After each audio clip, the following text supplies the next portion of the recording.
સરપંચ અહીંયા સ્ટેજ ઉપર પધારી ગયા છે તો એને આપણે ત્રણ નારા લગાવીને આપણે એનું સ્વાગત કરશું. ભારત માતા કી, ભારત માતા કી જય જવાન, જય જવાન.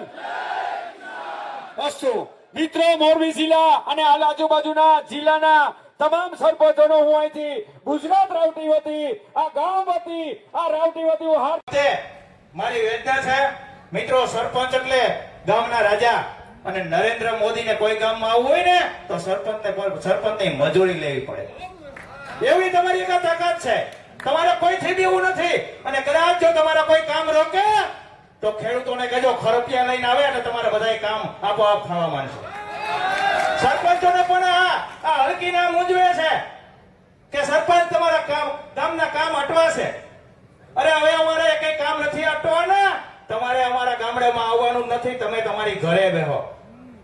ભાજપ ઉભી કરવા વાળા ગુજરાતના ખેડૂતો, ભાજપને સત્તામાં બેસાડવા વાળા ગુજરાતના ખેડૂતો, અરે હલકી ના ઢાંકણીમાં પાણી લઈને ડૂબી જાવ. તમે સત્તાને લાયક નથી. સાચું કે ખોટું? અને હરાવવા નથી અને ઘર બાયણે નથી નીકળવા દેવા. આપણે ઘર બાયણે 2027 ની ચૂંટણી આપણે મિત્રો તાકાત થઈ ગયું છે. ચૂંટણીનો બહિષ્કાર કરવો છે. કારણ કે આને વડાપ્રધાન બની અને ખેડૂતોના ભાગલા પાડવાનું આયોજન કર્યું છે. યાદ રાખજો મિત્રો, કોઈને એમ હોય કે આપણે ખેડૂતોની પાર્ટી ઊભી કરી. મિત્રો, અત્યારે આપણા 4 ભાગલા પડેલા છે. હવે વધી આવો કાંઈ આપણે ડાપણ કરવા જાય તો 5 ભાગ પડશે. કેટલા? 5. એટલે એક વખત આપણે ચૂંટણીનો બહિષ્કાર કરી જાય.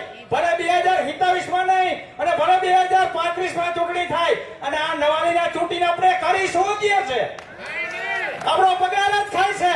આથી આપણે ચૂંટણી જ નથી કરવી. બહિષ્કાર. જ્યાં સુધી રૂપિયો 60 રૂપિયા ન આવે, જ્યાં સુધી ડોલર સામે આપણી રૂપિયાની વેલ્યુ 60 રૂપિયા સુધી ન આવે, જ્યાં સુધી પેટ્રોલની કિંમત 60 રૂપિયા ન થાય, જ્યાં સુધી ગેસનો બાટલો 400 રૂપિયા ન થાય, ત્યાં સુધી આપણે કડક રહેવાનું. આપા આ હલકીના ગુજરાત મૂકીને ભાજપ મૂકીને ભાગી જવાના છે. આ લૂંટવા આવ્યા છે. આ સેવા નથી કરવા આવ્યા. કારણ કે ખરીદી લીધા. કોઈ રીતે ગમે એમ કરી દબાણ કરીને ખરીદી લે. એ પછી આમ આદમી પાર્ટી આવી તો એ ધીરે ધીરે ચાલુ છે. એટલે આપણને હવે મન ઉડી ગયું છે કે આ પક્ષી મૂકો અને આ ખરપીઓ લ્યો. બીજો કોઈ રસ્તો જ નથી. અમુક એમ કે તમે ખરપિયાનું કયો શું ભાઈ માર ખાવા જઈમાં છે આપણે? આપણે માર ખાવા આપણે આ જન્મ લીધો છે.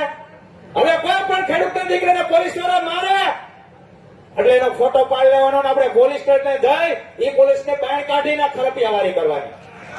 વગાડવા કે અમારો કોઈ ગુનો હોય તો અમને ગોળીએ મારી દેજો, નકર તમારી ઘરે આવીને મારશું. કોઈ પણ પોલીસ વાળા મિત્રો સાંજમાં સમજી જજો. તમારાથી સહકાર દેવાય તો દેજો, નકર અંબાણી, અદાણી અને મોદીયાની તમે નોકરી કરોમાં.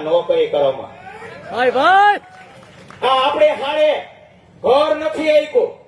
કાલાવડની જાહેર સભામાં બોલી ગયો. તમે જોડાયેલ છો VR મીડિયા મોરબી સાથે. જો આ વિડિયો પસંદ આવ્યો હોય તો વધુ લોકો સુધી શેર કરવા વિનંતી.